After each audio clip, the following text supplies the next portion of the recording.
Bonjour, je suis Stéphanie Pérez. Bienvenue dans Verdict, un podcast de l'Indépendant parrainé par notre partenaire Audition Conseil.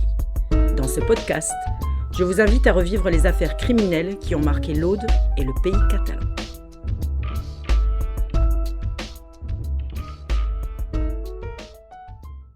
Dans ce troisième épisode, qui se passe à la fin des années 80 à Perpignan, je vous invite à revivre l'histoire tragique de deux frères, Pablo et Juan. Nous sommes le 20 septembre 1978. Il est presque 19h. Un véhicule s'arrêtant brutalement devant les urgences du centre hospitalier de Perpignan. L'infirmière urgentiste voit deux hommes sortir de la voiture et en extraire un troisième. Il est mal en point. Ses vêtements sont souillés de sang. Une grosse artère a été touchée. La situation est désespérée. Une intervention chirurgicale est tentée. En vain. Il meurt le lendemain. Que s'est-il passé ? En quittant l'hôpital, le conducteur a simplement dit « Il a reçu un coup de baïonnette. C'est son frère qui l'a tué. »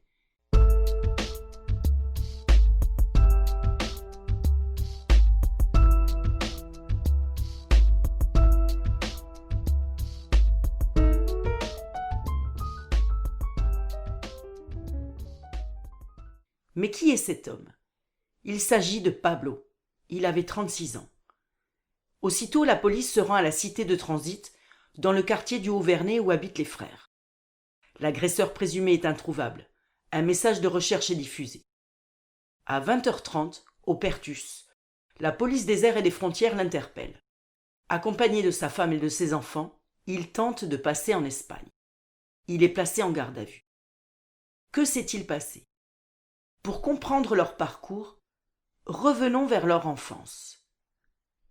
Pablo est né en Algérie. Sa mère se prénomme Isabelle. Il a un frère plus jeune, Juan. Quant au père, il est parti. Pablo a 6 ans lorsque sa mère vient s'installer à Paris où elle l'abandonne. Elle confie son petit frère à une vieille parente éloignée. Les deux frères sont séparés. Chacun vit alors dans l'ignorance de l'existence de l'autre. Juan grandit comme il peut aux côtés de cette vieille femme sans être scolarisé. Pablo, pour survivre, ramasse de la ferraille. Un jour de 1960, à la Courneuve, Juan rencontre un prénommé Pablo. Il a le même nom de famille que lui, et surtout, sa mère s'appelle aussi Isabelle. Les deux frères se retrouvent, ils ne se quitteront plus. En 1968, ils s'installent à Perpignan, à la cité de transit, dans le quartier du Haut-Vernay. C'est un lieu où la police n'est pas la bienvenue. Ils arrivent dans un vieil autobus transformé en habitation avec la femme et les 4 enfants de Pablo. Juan, célibataire jusqu'alors, se met en ménage avec une femme déjà mère de 4 enfants. Ils ont 3 enfants. Ils s'entendent bien avec la famille de Pablo qui vit à quelques dizaines de mètres d'eux. Alors que s'est-il passé ce 20 septembre ?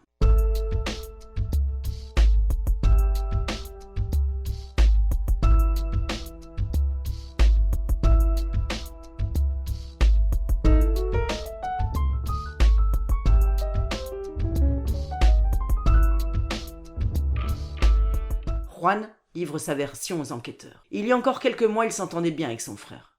Un jour, sa nièce, âgée de 13 ans, est venue le chercher en disant « Papa est en train de frapper maman ». Il l'avait frappée avec une bouteille. Elle était au sol et il continuait. « Je me suis interposé », rappelle Juan. Pablo s'est retourné contre moi et a même tiré un coup de feu en ma direction au moment où je quittais sa caravane. Depuis ce jour-là, on ne s'est plus parlé.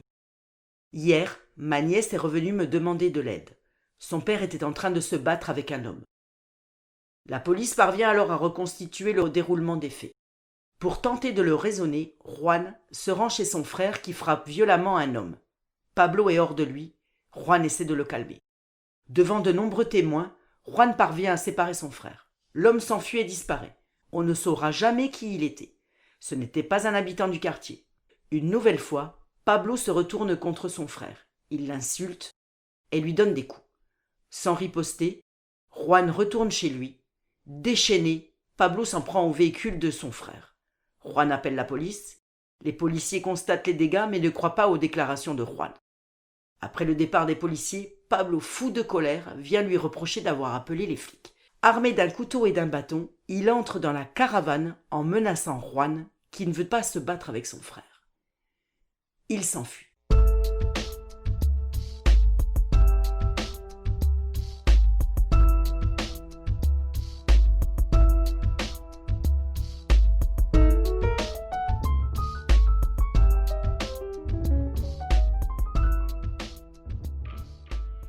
Pablo le poursuit sous le regard des dizaines de voisins.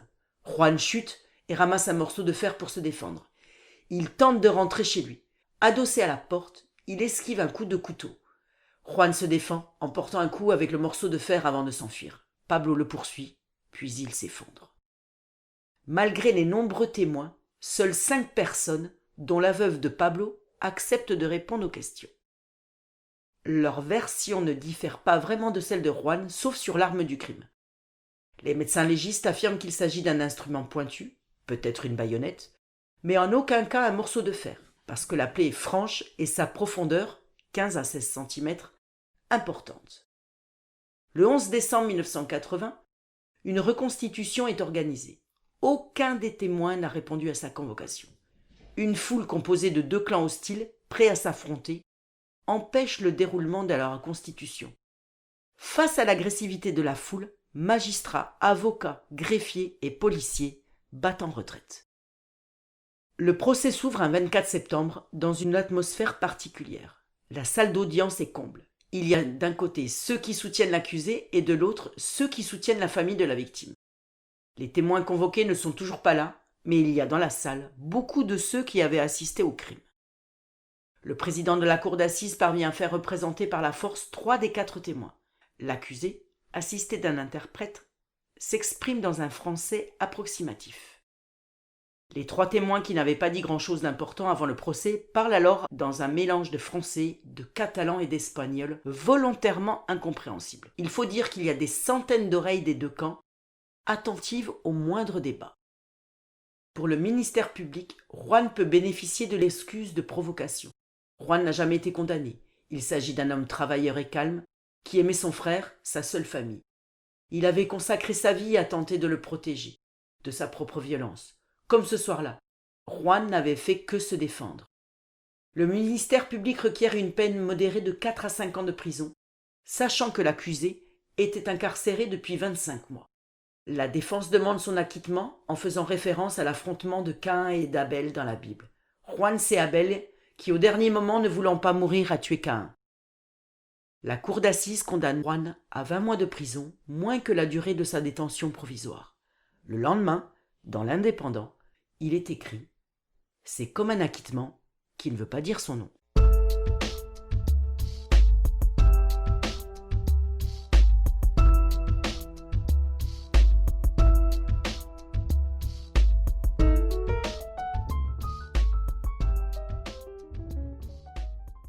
Maître Nicolo, bonjour. Bonjour. Bienvenue dans Verdict. Nous venons d'entendre l'affaire de Juan et de Pablo que vous avez plaidé. Quel souvenir gardez-vous de cette histoire? D'abord, c'est vrai, un souvenir de la reconstitution qui, en réalité, n'a pas pu se tenir.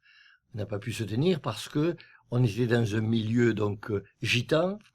Dans cette communauté, la famille est essentielle pour chaque individu. Donc il y avait une victime avec une famille et des amis, et un auteur avec une famille et des amis, qui donc ce jour-là étaient sur place, s'affrontaient au moins du regard, s'invectivaient, et les témoins n'ont pas pu témoigner puisqu'ils ne sont même pas venus. Il y a eu donc des agressions, à tel point qu'à un moment donné de cette tentative de reconstitution, la femme de la victime a craché en direction du groupe en face, et le crachat avec le vent a été rabattu sur le juge d'instruction qui a eu sa veste maculée. Donc une reconstitution qui ne s'est pas déroulée, et qui ne s'est pas déroulée à cause de l'animosité qui existait entre les parents de la victime et les parents du criminel, et aussi à cause bien sûr de l'absence des témoins qui n'étaient pas venus, de peur bien sûr d'être eux-mêmes agressés. Donc ça c'est un souvenir assez impressionnant. Le service d'ordre était en petite quantité. Il y avait à ce moment-là, ce jour-là, une manifestation de maraîchers autre part dans Perpignan et les policiers étaient retenus ailleurs. Donc le juge, les magistrats, les avocats, tout le monde a battu en retraite pour rentrer chez soi parce que on ne pouvait pas donc continuer les investigations. Et concernant le verdict? Alors le verdict a été pas ce que j'attendais, parce que je considérais, moi, que celui que je défendais était en état de légitime défense. Il était agressé par quelqu'un qui était violent, qu'il essayait d'ailleurs, celui que je défendais, de protéger de cette violence. Il était établi que ce jour-là, cet homme voulait le tuer, que cet homme était armé d'un couteau, et donc j'expliquais que mon client n'avait fait que se défendre, qu'il était en état de légitime défense, et donc je pensais qu'il fallait qu'il soit acquitté. Et finalement, la cour et le jury ont rendu une décision étrange. Au lieu de l'acquitter, et s'il n'était pas en état de légitime défense, de le condamner à une peine sévère, ils l'ont condamné à une peine inférieure, puisque c'était 20 mois, à la détention provisoire que celui-ci avait effectuée. Le lendemain, dans l'Indépendant, le journaliste vedette de ce journal, René Grandot, à l'époque, qui avait suivi le procès, a écrit « C'est un acquittement qui ne dit pas son nom ». Effectivement, condamner quelqu'un à une peine inférieure à la durée de la détention provisoire effectuée, c'est effectivement au moins considérer que cet homme ne méritait pas d'être en prison aussi longtemps. Et à l'énoncé du verdict, vous vous souvenez de l'atmosphère dans la salle? Alors, je pense que ceux qui étaient dans la salle n'ont pas très bien compris le verdict. Mais avant le verdict et tout au long de ce procès, il y a eu une animosité énorme, parce que la salle était divisée en deux clans. Il y avait ceux qui, bien sûr, défendaient la mémoire de celui qui avait perdu la vie, puis ceux qui étaient pour l'accusé. Et donc, il y avait une atmosphère un peu inquiétante, ce qui fait que les témoins, qui n'étaient pas venus non plus, mais que le président avait fait quérir par les services de police, ont fait exprès de témoigner en un mélange de français, de catalan et d'espagnol pour qu'on ne les comprenne pas. Et ils savaient, tous ces témoins, que dans la salle, il y avait beaucoup d'oreilles qui étaient là pour écouter ce qu'ils allaient dire et qui pouvaient avoir, eux aussi, des représailles par la suite. Donc une atmosphère tendue tout au long du procès. Merci, Maître Nicolo. Avec plaisir. Merci d'avoir écouté Verdict, un podcast produit par l'Indépendant. À bientôt pour une prochaine affaire.